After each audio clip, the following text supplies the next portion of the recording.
Bien, primero que nada vamos a agradecerle al Frente de Izquierda por brindarnos una de sus oficinas aquí en el edificio del Senado Provincial y charlamos con la precandidata a gobernadora Noelia Barbeito. ¿Cómo va, Noelia? Buen día. ¿Qué tal? Buenos días. Gracias por recibirnos. Gracias por invitarme. Bueno, es una elección compleja esta, me parece, para ustedes. ¿Van en busca de ese lugar que perdieron con Protectora en las últimas elecciones?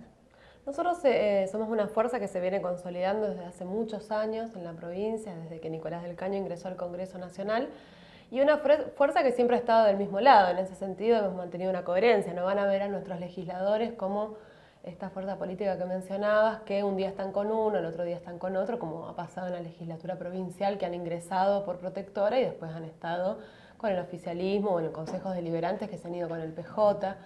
En ese sentido mantenemos una coherencia y tenemos un espacio político que cada elección lo apostamos a consolidarlo y ampliarlo también en esta nueva elección. ¿Por qué crees que en las últimas elecciones, no digo que Mendoza dio la espalda, pero que sí no acompañó como venía acompañando aquella en la que se convirtieron en tercera fuerza y sorpresa, y fue toda una cuestión a nivel nacional y a nivel provincial no acompañó después? La gente, el electorado. Mira, si uno ve los números, las estadísticas, de hecho nosotros en las últimas elecciones sacamos el 12%, más o menos similar a lo mismo que habíamos sacado en el 2015 y un poco menos de lo que habíamos sacado en el 2013, que fue cuando Nicolás del Caño logra ingresar al Congreso Nacional. Es decir, tuvimos una elección muy fuerte, todo lo que ha sido el cordón vitivinícola, tanto del este de la provincia, del Valle de Uco, del sur, allí crecimos muchísimo, también en algunas zonas donde sobre todo viven jóvenes que tienen trabajos precarios o trabajos en negro. Digamos, fue una franja donde nos hemos ido consolidando con nuestras propuestas y un perfil claramente que es de los trabajadores. ¿Estoy en lo correcto si digo que la izquierda se ocupa por ahí de la Argentina que nadie se ocupa?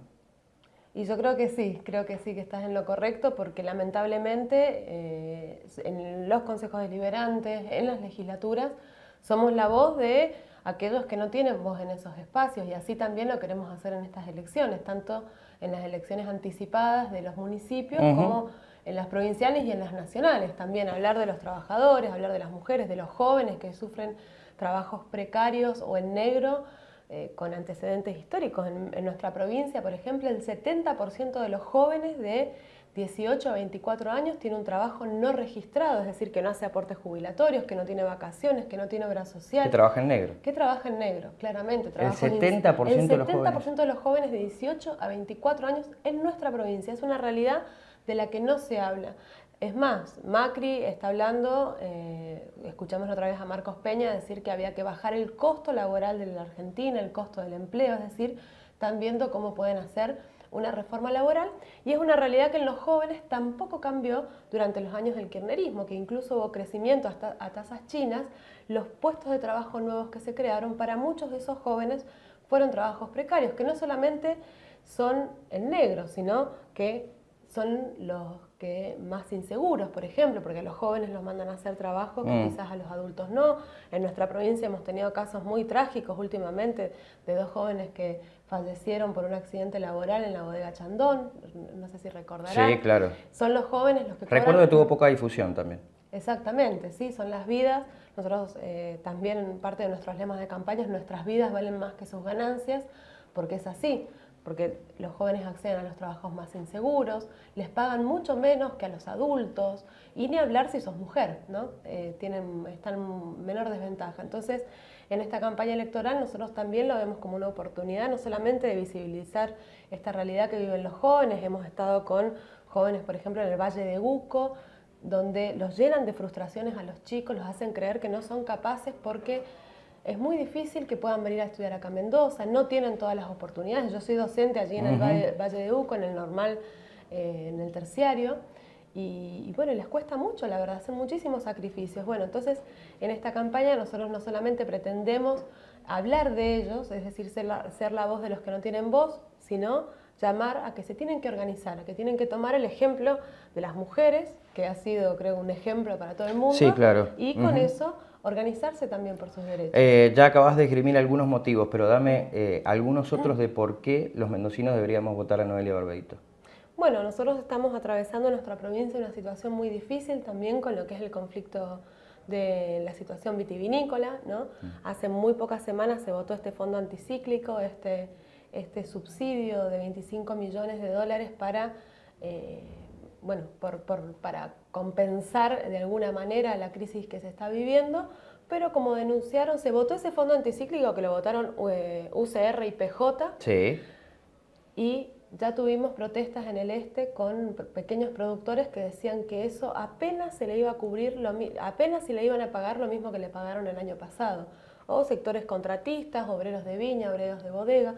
Nosotros parte también de nuestra propuesta tiene que ver con que todos estos sectores que hacen funcionar la cadena vitivinícola, bueno, tomen el control de la cadena vitivinícola. Junto a los especialistas del Instituto Nacional de la Vitivinicultura, que también tomen el control del comercio exterior, ¿no? Que hoy por hoy es manejado por apenas un pequeño sector tiene la posibilidad de exportar, algo que incluso ha sido muy difícil. Sí, más o menos son unos 20, ¿no? Exactamente, son 20 grupos que se ven beneficiados por estos 25 millones que se votaron en la legislatura. Y que además tiene una facturación anual de como de 33.000 millones al año, una cosa... Exactamente, que el 75% de la facturación anual de toda la vitivinicultura se concentra en 20 grupos bodegueros, de los cuales 6 son mendocinos nada más. Y los obreros de viña y los obreros de bodega ganan migajas, ni hablar los contratistas y los pequeños productores que en toda nuestra provincia están o rematando sus fincas o sufriendo. Entonces, para nosotros no puede seguir este mismo esquema. Perdón que te interrumpa, sí. Pero leí una nota en el diario de Izquierda sí. que hablaba de los sueldos de la gente de las viñas. El viñatero puede ser que cobre 14.000 pesos por toda la jornada. Exactamente, por toda la jornada, trabajan de sol a sol.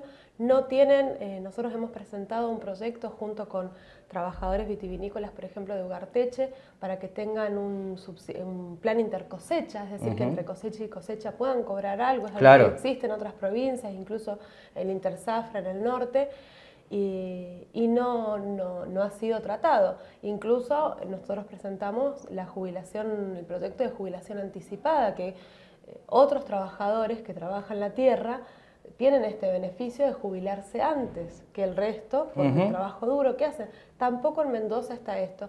Y después sucede que vemos que la fiesta de la vendimia se festeja con estos grandes bodegueros, con grandes grupos empresarios que son para los que gobiernan los políticos de Mendoza, ¿no?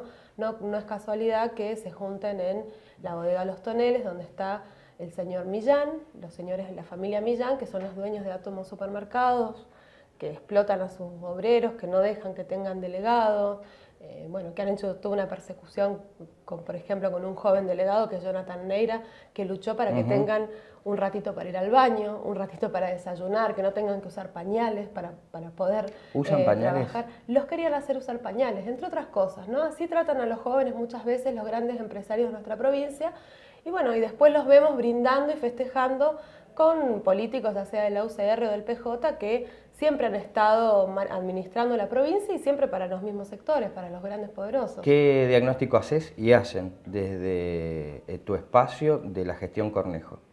Mira, creo que Cornejo ha intentado mantener un discurso del orden, pero que si uno empieza a escarbar ese discurso del orden se encuentra con algunos desórdenes. En primer lugar, la deuda de la provincia, una deuda que ha crecido muchísimo, una deuda que vamos a pagar todos los mendocinos que han hipotecado nuestro futuro, y una deuda que su mayor parte está en dólares y que ahora con la devaluación crece. Cada vez que el dólar sube, nuestra deuda provincial también crece. Y hay que decirlo, esto incluso una provincia que ha pagado deuda, hemos pagado deuda que no nos corresponde a nosotros, los que fundieron el Banco Mendoza.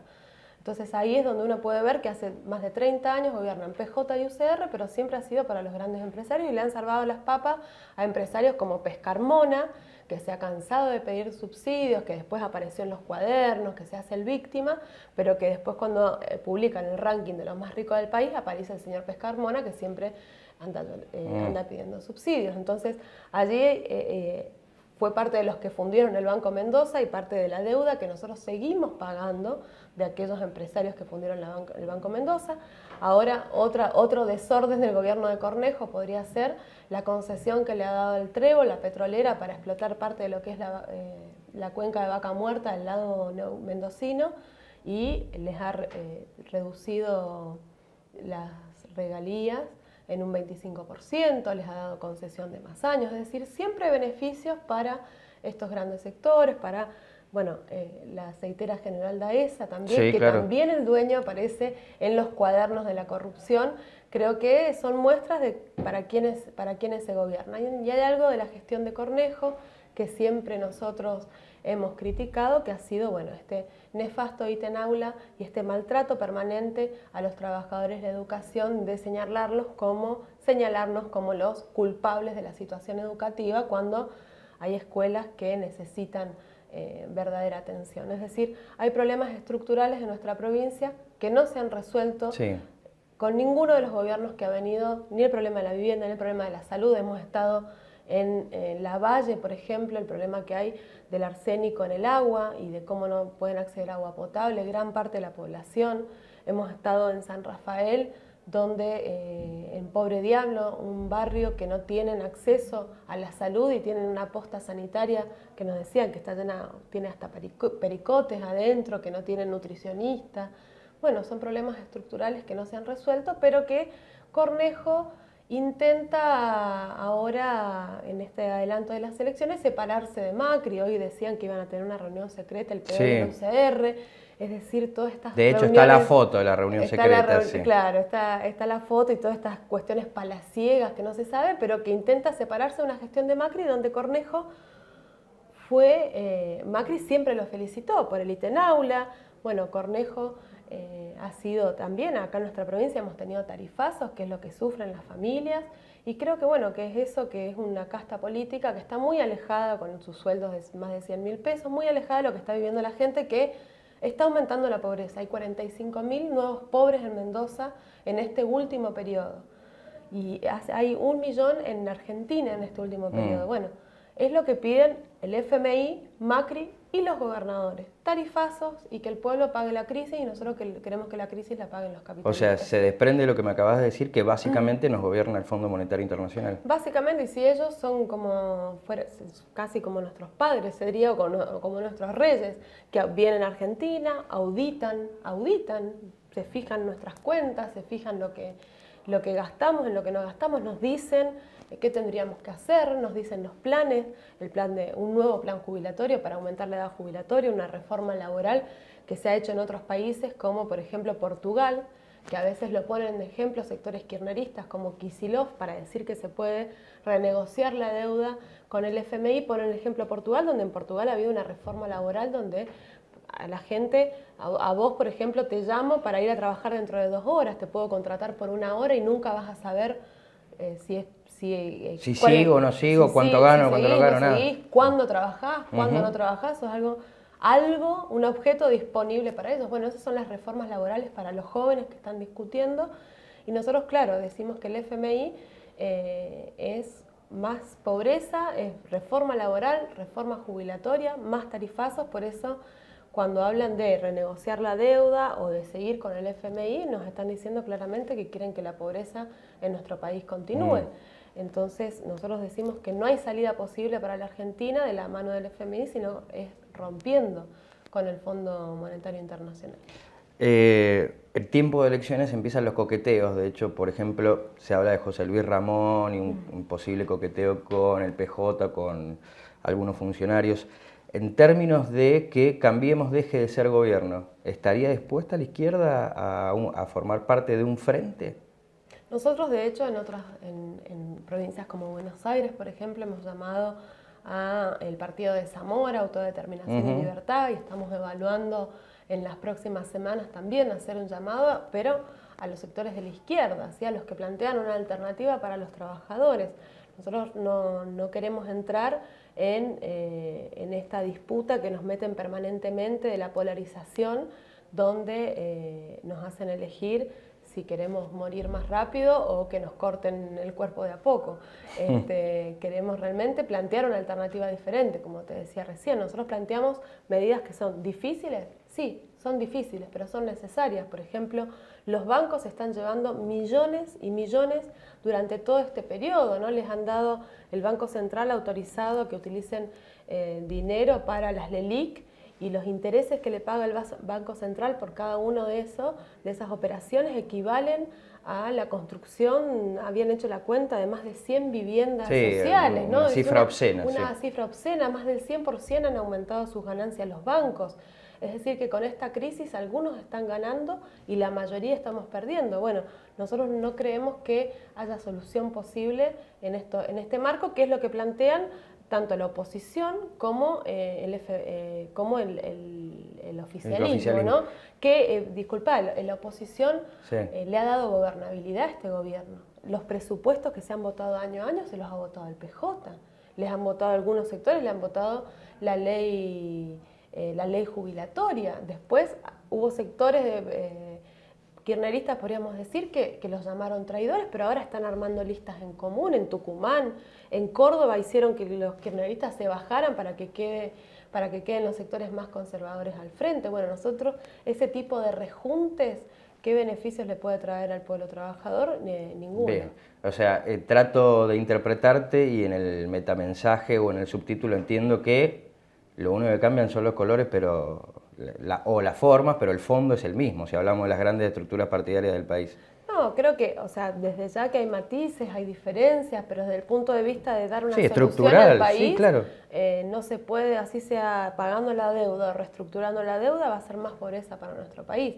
Si los bancos siguen ganando millones como siguen ganando hasta ahora, si se siguen fugando capitales y si se sigue permitiendo eso, no, nosotros, por ejemplo, proponemos la nacionalización de la banca, que todo el ahorro nacional esté concentrado en un único banco que pueda dar créditos baratos, que créditos a tasa cero a pequeños productores, que no ahogue a los pequeños comerciantes, incluso o pequeñas empresas que sufren también esta actual situación. Bueno, nosotros creemos que los trabajadores pueden dar una salida. ¿Quién te va a acompañar en la fórmula? Estamos evaluándolo. Seguramente será un compañero o compañera del Partido Obrero, que somos los que estamos aquí en Mendoza del Frente de Izquierda, ¿no? Hay otras fuerzas que no están en nuestra provincia, pero sí en otros lugares del país. Pero bueno, estamos terminando de charlarlo. Seguramente la semana que viene o la otra tendremos la fórmula completa. A la hora de votarte, en un escenario hipotético, por supuesto, el voto es secreto. Si no pudieras votarte, ¿a quién votarías? Alguien del Frente de Izquierda, alguien que represente los intereses del pueblo trabajador. Siempre lo he hecho, desde que tengo 18 años he votado a alguien que me proponga una alternativa de independencia de clase, independencia a lo que hoy son los partidos tradicionales y que, como te decía, en Mendoza han demostrado en más de 30 años de gobierno que han gobernado siempre para los grandes grupos económicos. Muy bien. Gracias por la charla, Noelia. Bueno, muchas gracias. Noelia Barbeito charló con nosotros, precandidata a la gobernación por la provincia de Mendoza.